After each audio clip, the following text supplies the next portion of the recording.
Eh bien, bonjour à tous. Aujourd'hui, c'est Pierre de la chaîne Tankstation. Comme je vous l'ai dit dans la première vidéo, moi, je vais m'occuper de tout ce qui est chars et engins blindés. Donc, cette première vidéo se tournera sur le Panzer I. Le Panzerkampfwagen 1 ou encore Sonderkraftfahrzeug 101, véhicule spécial 101 en allemand, plus communément appelé le Panzer I, est le premier char de combat allemand des années 30, qui sont les années de réarmement de l'Allemagne. Dans cette vidéo, nous verrons l'histoire du char Panzer I, les différentes versions qu'il y a pu y avoir, ainsi que les conversions à partir du châssis du Panzer I. On verra aussi les utilisations et les modèles qu'il y a eu avant le Panzer I. Le 28 juin 1919, le traité de Versailles est signé, comme vous l'aurez deviné, à Versailles, pas très loin de Paris, en France. Il a été signé par plusieurs pays tels que la France, le Royaume-Uni, le Japon, l'Italie et l'Allemagne. Par les Allemands, il fut appelé directement le Diktat, car oui, l'Allemagne a perdu. Il y a eu plusieurs contraintes à celui-là. Démilitariser la Rhénanie, qui est une région ouest de l'Allemagne, limiter son armée à 100 000 hommes, ce qui n'est pas beaucoup. Le service militaire est aboli, et il y avait interdiction de produire tout blindé ou engin blindé pouvant servir à la guerre. Cependant, les usines allemandes Rheinmetall et Daimler-Benz ne respectent pas ces contraintes, je n'ai plus le mot. Ils ne respectent plus le pacte. Ils mettent au point un blindé équipé d'un canon de 75 mm, le Großtraktor, qu'on verra dans une autre vidéo, qui signifie grand tracteur en allemand, afin de ne pas alerter les pays vainqueurs de la Grande Guerre. C'est aussi principalement ce qu'avaient fait les Anglais en appelant le prototype du char le tank, d'où vient l'appellation maintenant de tank quand on parle d'un char, ce qui est une grosse bêtise. En 1928, un nouveau prototype voit le jour, le Leichttraktor, tracteur léger en allemand, cette fois-ci équipé d'un canon plus faible de 37 mm. En 1932, un nouveau projet voit le jour, le Landswerk Group A. Au début, il s'agissait d'une chenillette Carden-Loyd anglaise avec une casemate équipée de deux mitrailleuses de 7,92 mm MG13, qui sont des mitrailleuses développées par l'armée allemande en 1913. La casemate fut ensuite remplacée par une tourelle rotative, toujours équipée de mitrailleuses MG13. C'est à ce moment-là que le projet fut appelé Panzer I. Panzer en allemand qui veut dire char.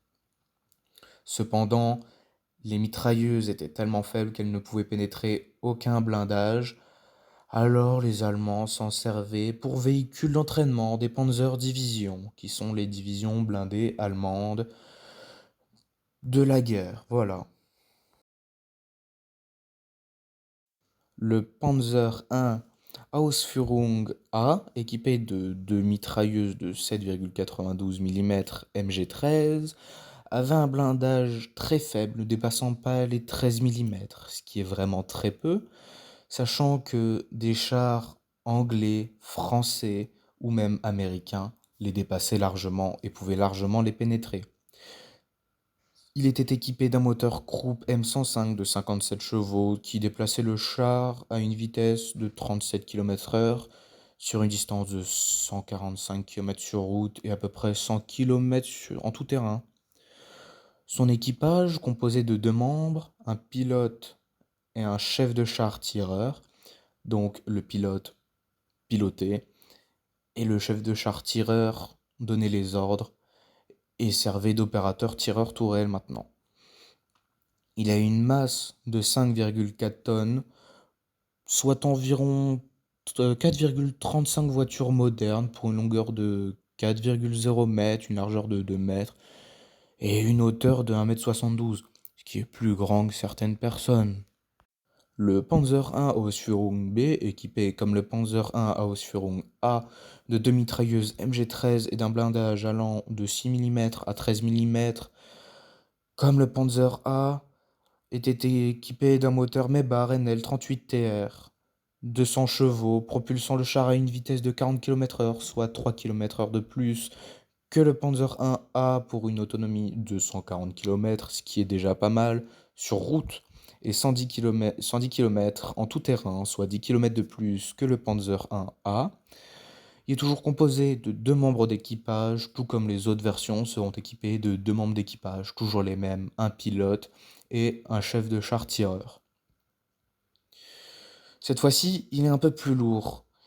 Il pèse 7 tonnes pour 4,42 m de long, 2 mètres de large et 1,72 m de haut. Le Panzer I Ausführung C, équipé cette fois-ci d'un canon de 20 mm MK EW 141 et d'une mitrailleuse MG34 produit en 1934 par les Allemands de 7,92 mm, un blindage plus épais que ses prédécesseurs, allant de 10 mm à 30 mm pour toute la face avant, la tourelle compris. Il était équipé d'un moteur Maybach HL45P de 150 chevaux, propulsant l'AOC à une vitesse de 65 km/h pour une autonomie de 300 km/h sur route. Je n'ai pas plus de détails sur les vitesses tout-terrain et sur l'autonomie tout-terrain. Plus lourd que la version B et plus lourd que la version A, il mesure 4 mètres de long pour 1,92 m de large et 1,94 m de haut, ce qui commence déjà à faire une bonne bestiole. Tout ça pour une masse totale d'environ 8 tonnes. Le Panzer I Ausführung F, lui, est de nouveau équipé de mitrailleuses MG34 de 7,92 mm, produites en 1934.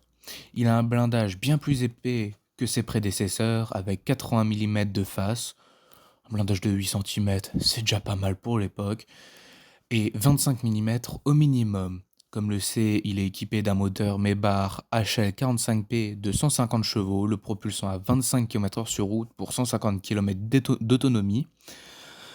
Alors, tout ça est dû à sa masse qui est très élevée, hein, presque 4 fois plus que l'Ausführung A. Alors, il pèse environ 20 tonnes pour 4,38 m de long, 2,64 m de large et 2,05 m de haut. C'est pour ça que sa vitesse n'est pas très élevée.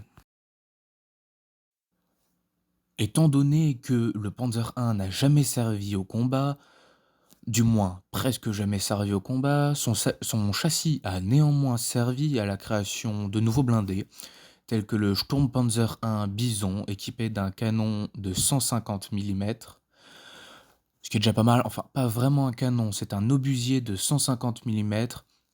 Alors il a été produit sur le modèle Panzer I Ausführung B, auquel ils ont coupé la tourelle et ils ont rajouté une sorte de plaque, plusieurs plaques formant une petite casemate. Il est composé de 5 membres d'équipage, un commandant, un pilote, un tireur, ainsi que 2 pourvoyeurs chargeurs. Il y a eu aussi une version de commandement. C'était le premier char de commandement allemand de la Seconde Guerre mondiale. Excusez-moi de la prononciation, hein. Le Kleiner Befehlspanzer 1, qui est équipé simplement d'une mitrailleuse MG13 ainsi que de 2 radios, une FU2 et une FU6. Lui, voilà, c'est vraiment du commandement pur, c'est vraiment genre les officiers qui allaient dedans, tout ce qui était officier de Panzer Division. Alors, de plus, du coup, il a un équipage en plus pour la radio. Il y a aussi une version anti-aérien, le Flak Panzer I, équipé d'un canon de 20 mm Flak 38, ou alors un canon anti-aérien de 15 mm MG 151-15, qui est très énervant quand on joue à War Thunder, parce qu'il me semble qu'il est dedans. Alors, il y a aussi une version du char qui est apparu en 1940, le Panzerjäger 1, qui est un chasseur de chars, qui est équipé d'un pack T de 47 mm et qui comporte 3 membres d'équipage, un conducteur, un chargeur et un tireur. En 1936, lors de la guerre d'Espagne, le Panzer I a été livré en 122 exemplaires au front pour soutenir les nationalistes espagnols.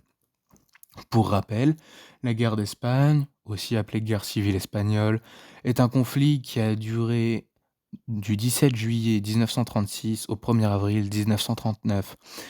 Comme vous l'aurez deviné, elle a eu lieu en Espagne. Alors, elle opposait les républicains orientés à gauche et à l'extrême gauche, et les nationalistes, qui eux étaient plutôt de droite et d'extrême droite, menés par le général Francesco Franco, qui deviendra chef du gouvernement de l'Espagne. En 1939, septembre, les Allemands envahissent la Pologne, avec 72 divisions, dont 7 blindés composés de 310 Panzer 3 et 4, 350 chars tchécoslovaques Panzer 35T et 38T. Le reste était composé des Panzer 1 et 2, ce qui représentait à peu près 2040 chars, pour 2700 blindés lors de l'opération. Près de 830 chars furent perdus, dont 320 Panzer 1, alors mal équipés et à cause de certains problèmes techniques du moteur. En janvier 1940, la Wehrmacht avait compté encore 838 Panzer I dans leur rang. Des Panzer I ont participé à la bataille de Werschurbung contre la Danemark et la Norvège. Alors, les unités étaient composées de 29 Panzer I et de 4 véhicules de commandement que j'avais évoqués juste avant, les Befehlspanzer I.